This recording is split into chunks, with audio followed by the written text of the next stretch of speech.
എങ്ങനെയുണ്ടായിരുന്നു മീറ്റിംഗും ധർണയൊക്കെ? ഓ, ഒന്നും പറയണ്ട. മനുഷ്യ കടല് തന്നെയായിരുന്നു. പൊതുജനങ്ങൾ കുറവാ. നമ്മുടെ പാർട്ടിക്കാർ വണ്ടികളിൽ വന്ന് ഇറങ്ങിയപ്പോ തന്നെ മൈതാനം നിറഞ്ഞു. അപ്പൊ നേതാക്കന്മാര് ആഗോളവൽക്കരണത്തിന് ജിമ്മിനൊക്കെ പിടിച്ച് കുലുക്കിട്ടുണ്ടാവുമല്ലോ. ഉണ്ടാവണമെന്നോ? അപ്പൊ സഖാവ് അവിടുന്ന് അല്ലേ വരുന്നത്? അതിന് പ്രസംഗാര് കേട്ടു.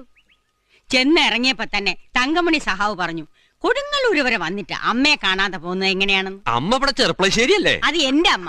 ഇത് കൊടുങ്ങല്ലൂർ അമ്മയുടെ കാര്യ പറഞ്ഞത്. അമ്മേ, എപ്പോഴും പോകാൻ പറ്റാത്ത സ്ഥലങ്ങളല്ലേ. ഞങ്ങൾ ചെല്ലുമ്പോഴേ നട തുറന്ന നേരം നല്ലോണം തൊഴുതു.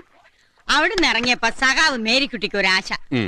പേരിയായിട്ട് ഒരു പള്ളി ഉണ്ടല്ലോ അവിടെ, അതൊന്ന് കാണണമെന്ന്.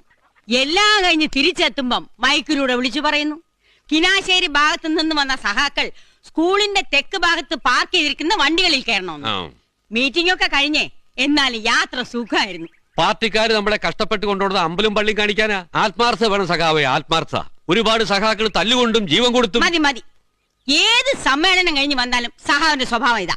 ഘാട്ട് കരാർ എന്തായി, ജലം വിൽപ്പന എന്തായി, അതൊക്കെ പറയേണ്ടവര് പറയും, കേൾക്കേണ്ടവര് കേൾക്കും. നമ്മുടെ ജോലി എന്താ? അണികളുടെ ശക്തി കാണിക്കുക. അത് കാണിച്ചില്ലേ? സഖാവിനോട് മിണ്ടണ്ട. എന്നോടും മിണ്ടണ്ട. വേണ്ട വേണ്ട.